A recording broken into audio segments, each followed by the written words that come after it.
I was made for this. I was made for this. I was made for this.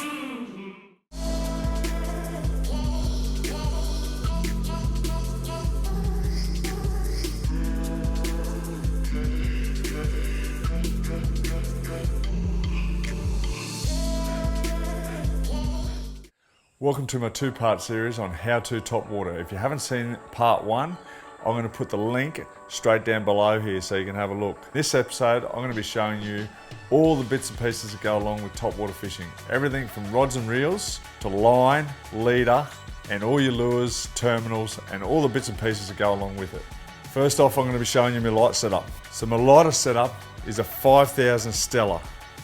Now this thing here, I'm going to be running anything from 30-pound line right through to 50-pound line. At the moment, I've got PE3 on there, which is rated 50 pound. I'm going to be attaching leaders such as 50-pound leader right through to maybe even 100-pound leader, depending on what sort of country I'm going to be running this little light setup in. The next rod and reel that I'm going to be showing you is my medium outfit.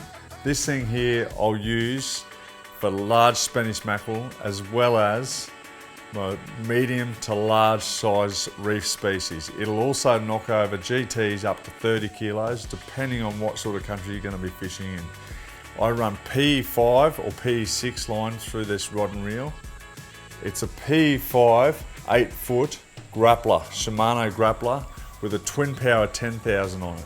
So if you haven't got the money to spend on that high-end gear like a twin power or a Stella reel, I would then recommend an 8,000 or a 10,000 Shimano Saragossa.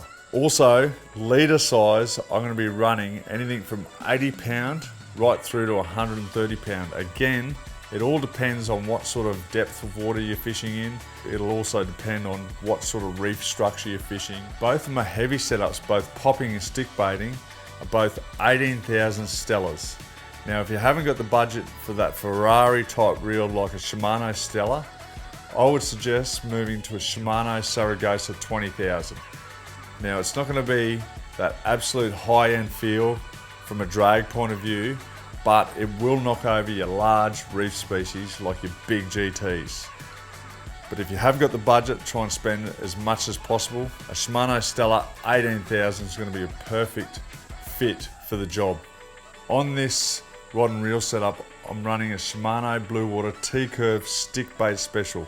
This one here I'll be using for stick baiting around my heavy reef structure, and it's got enough backbone there to really lean on, but enough whip in the tip to really work those stick baits and work it with a little bit of finesse.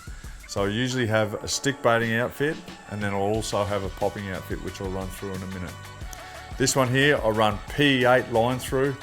I attach that to anything from 150-pound leader right up to 250-pound leader. Again, depending on the shallowness of the water and also what sort of structure I'll be casting out. So my popping outfit, I will use a grappler type C with a Shimano Stella 18,000. Again, PE8 line and anything from 150-pound leader right through to 250-pound leader.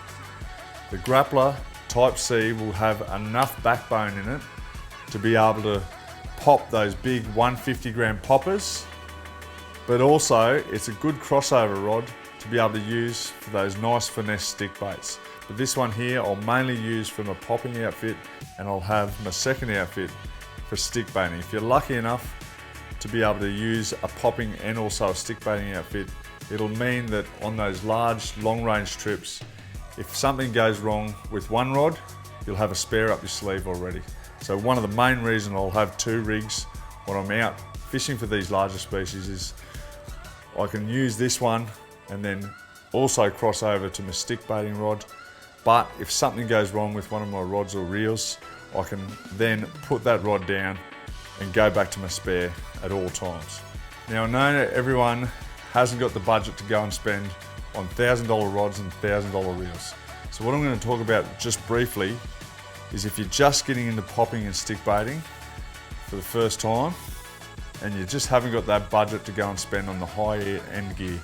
What I first started out with my top water fishing outfit was the Shimano T-Curve Blue Water GT Special. It's an absolute broomstick, but an absolute beast when it comes to stopping big GTs and your big reef species. I paired this up when I first started with the Saragossa 20,000, and it absolutely will stop some of your larger reef species. Sometimes it's not going to be feeling nice in hand, and it will be a little bit heavier, I suppose, than your high-end gear if you're going to be casting lures all day. But if you haven't got that budget, a Saragossa 20,000 paired up with a Shimano T-Curve GT Special is going to get you through.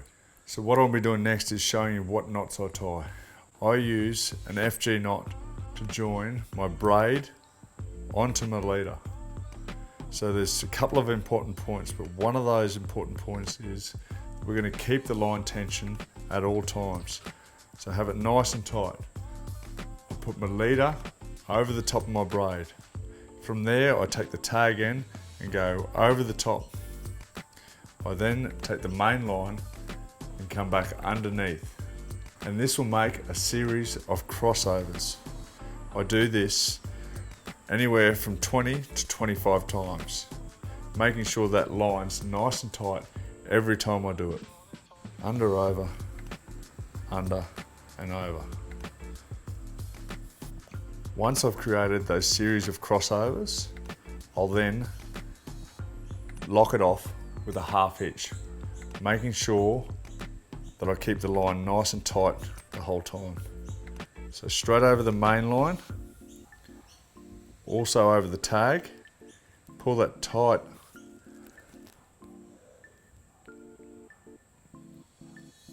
Once you've pulled that nice and tight, that knot isn't going anywhere. So I've just made a half hitch over the main line and also over the tag end. From there, I'm going to take my line pullers.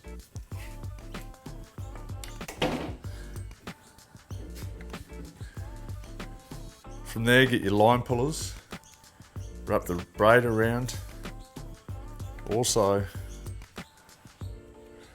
wrap the leader around the line puller and pull this nice and tight.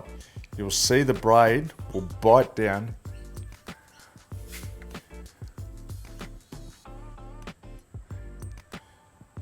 You'll see that braid bite down into your leader. I'll pull that first half hitch we've made back down onto the knot, which will pull things nice and tight. From there, we're going to do another 6 to 8 half hitches over the braid and over your tag end, and pull them down nice and tight each time.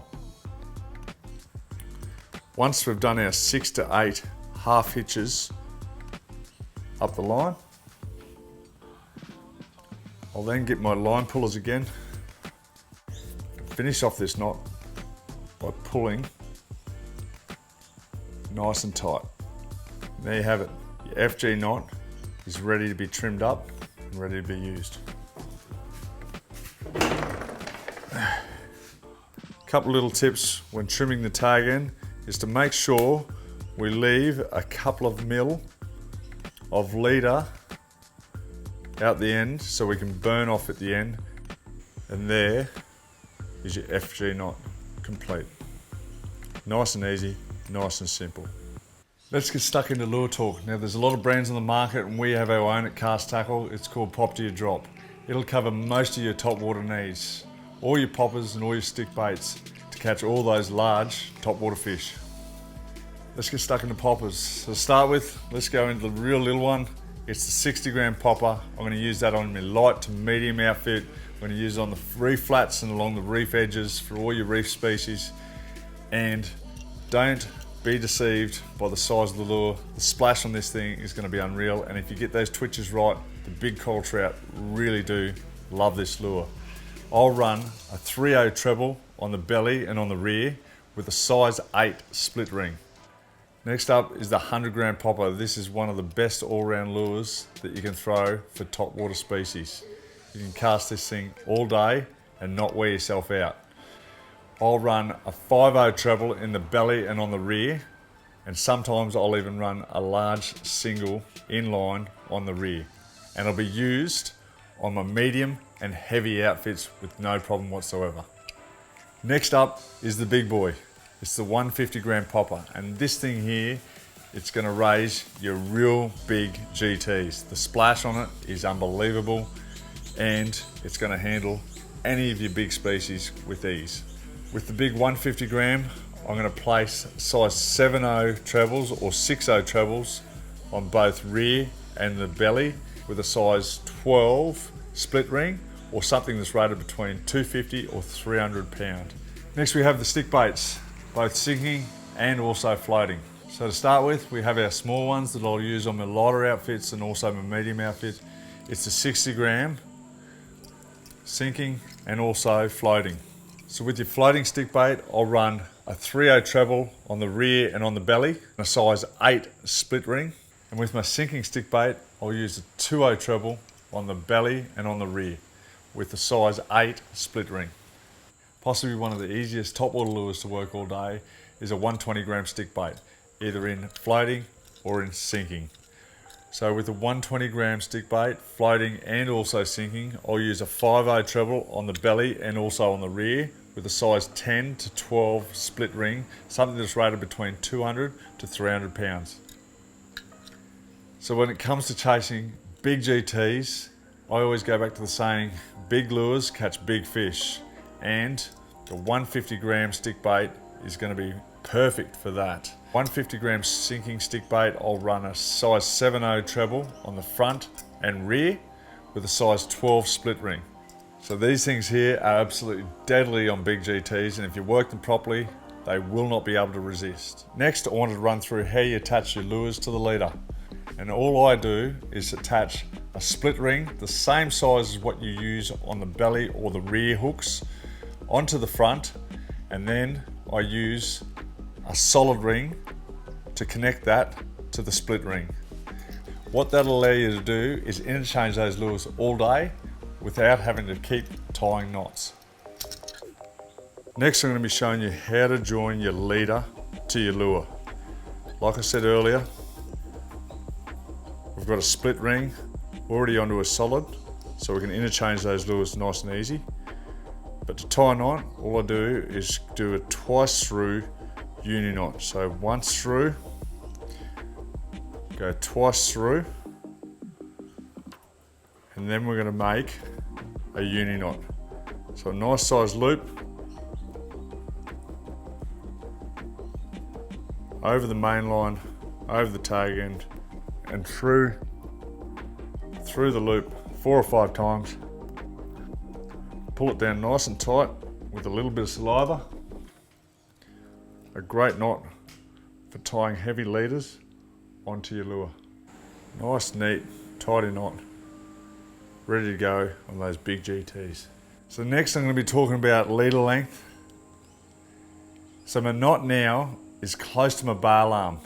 My finger, when I go to cast, will be right on that knot. And ideally, I want my lure to be in line with the large eye or the first guide on my rod. So the knot near the bail arm, but not inside the bail arm, and my lure nose in line with that first guide. And that's the size of the leader that you want to be running. Just another couple of small points. I suggest you get yourself a decent pair of casting gloves. It's not only going to save your finger when you're casting those heavy lures all day, but it's also going to save your hand when you go to pick up those big GTs. Really handy for those guys that are starting out in the popping and sticking game is to make sure you go out and get yourself a half decent gimbal belt. Nothing worse than getting that 30+ kilo GT on board and not having a gimbal. It's a whole lot of pain. Go and cut the broom handles off a broom, throw a bit of electrical tape on, and make yourself a couple of line pullers, really handy. Have a decent lighter on board, gonna be handy to burn the end off the line, and one that's not gonna cause you a whole heap of grease when you've got some wind around. Last but not least, get yourself a decent pair of pliers. Mine, unfortunately, went overboard. I'd be able to show them to you today, but went overboard last trip. Decent set of split ring pliers is a must. Well, that's it for episode 2 of How To Topwater. If you've got any other questions or any other suggestions, please leave a comment below. Otherwise, I hope you enjoyed it, and next time I'll catch you out in the water.